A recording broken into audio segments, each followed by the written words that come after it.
We are joined by a very, very, very, very special guest, Alison Gill. She is with the National Women's Law Center. Welcome, Alison. Thank you so much. I'm glad to be here. I'm really glad you're here too, because we need to explain to the American public a really confusing thing that is happening.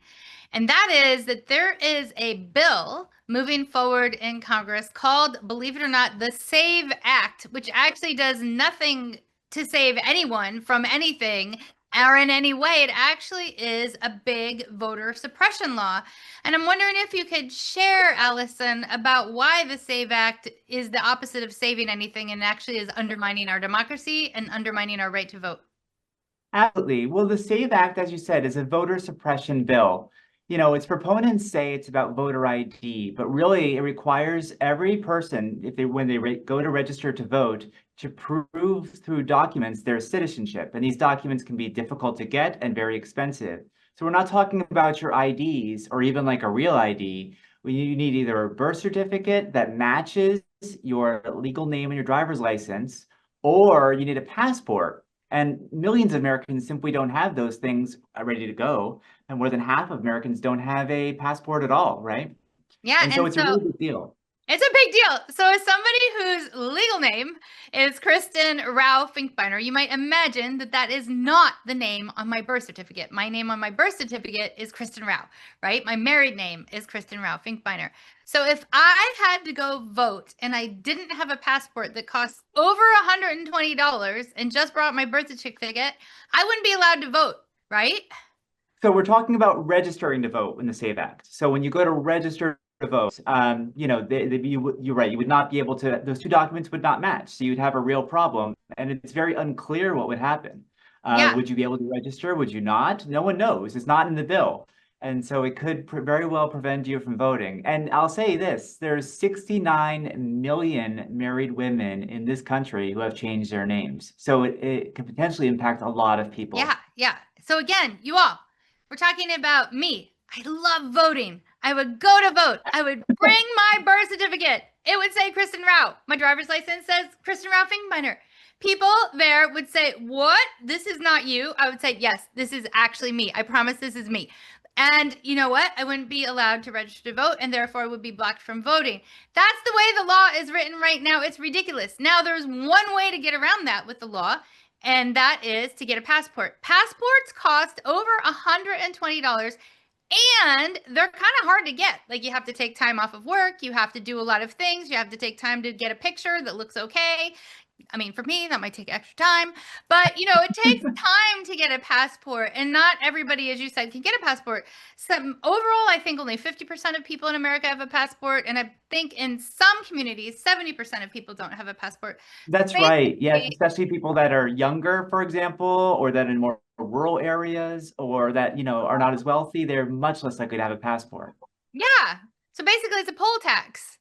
It basically is, and it's quite expensive. And I'll say this too, there's often really hard deadlines when you go to register to vote, right? And if you don't realize this is a requirement now, it can take weeks and weeks or even months to get your birth certificate or a passport. So even if you have every intention of complying, it can, especially, if this were to pass, everyone would be trying to get their passports at the same time, if you can imagine that. It would just Yeah. be really impossible. It already takes forever to get your passport. Thank you to everybody who's making passports happen. I know you have a lot of work to do, and it takes forever to get a passport. It also takes and can take a little bit of time to get your birth certificate. So, I mean, it is really a barrier to voting. And I have an and, you all. I have an and. There is also a Republican proposal to roll back libraries' ability to help facilitate passports at the same time. So, people, if you're thinking that this might be a conspiracy, I'm kind of thinking the same thing too, because at the same time that a passport is being required, which again costs over $120, lots of time, et cetera, to vote or to register to vote, the Republicans are rolling back access locally to have support in getting a passport at the libraries. Can you tell us a little bit about this? I almost thought I was reading like a Grimm's fairy tale of negative voting experiences when I saw that. Absolutely. I mean, it's ridiculous. These are major ways many people get access to their passports. It can be really challenging to take time off of work, figure out where you can get an appropriate picture taken, and the interview process. It can be very time consuming. doing. And if you're just reducing the number of places for no apparent reason, it's really pretty concerning. Yeah, And I mean, if I could also point out, you yeah, know, they just passed another version of the SAVE Act through the House, right? And this yeah. version is even more scary because it would require every single state to provide voter rolls to the federal government. So giving away your private voting information to the federal government, which is frankly pretty concerning as well. Yeah, there's nothing that could go wrong with that, the way Donald Trump has been utilizing data so far. I mean, what? No, my data is my data. It's personal. I do not want the state or anybody giving my data away. And this is completely ironic because, you know, the Republicans sort of framed themselves for a long time as the party of personal responsibility, the party of independence, the party of liberty. And this is the exact opposite of that. This is just so opposite of that. It's a breach of personal information. It's a breach of personal liberty to cast our ballots. It's a breach of democracy. What is going on, Allison? I like read it in the newspaper and am almost without words. I cannot Yeah. even believe it. And it's all premised on a lie too. And the lie Yes. is Trump's lie from the 2020 elections that there are lots of non-citizens voting. Absolutely not the case. You know, one of the groups pushing for this, the Heritage Foundation, did research on it, and they found less than 100 cases of non-citizens registering to vote in over 30 years. And the last 30 20 years. years, they found only 25 cases. Imagine how many millions of people have registered to vote, Yeah. right? 25 cases. It's absurd. This does not happen in America. We have safeguards, and it's already illegal to vote for non-citizens in federal elections. So this is all just a made-up problem, and they're disenfranchising millions of people potentially to deal with Tens of this made-up millions. problem. Right, tens of Yeah. millions. Tens of Absolutely. millions. I mean, think about how many people have changed their names when they got married. Mostly women, you know? Just saying, I'm annoyed. What Yeah. can people do about this? So this is it's already passed the House and it's moving through the Senate. It's really critical that your senators hear from you that this bill is not something that should pass. They should not support this bill. They should oppose it at every level. And so we're expecting a vote pretty soon. I'll say that uh, I'll say that National Women's Law Center has an action alert that you can take action if you're interested. That will reach out to your senators to send emails, but otherwise call their offices. Let them all know that they cannot support this measure. It's a voter suppression bill and they should not be supporting it. 150%. Call your senators and say, vote no on anything related to the SAVE Act because it does nothing about saving anybody. So the other thing I wanted to talk about is what you brought up in that this is based on a myth. As somebody who has worked for too many years on trying to remind people to actually go vote, all of us who work in democracy and democratic participation and engagement know that the United States indeed does have a problem. And the problem is with voter participation.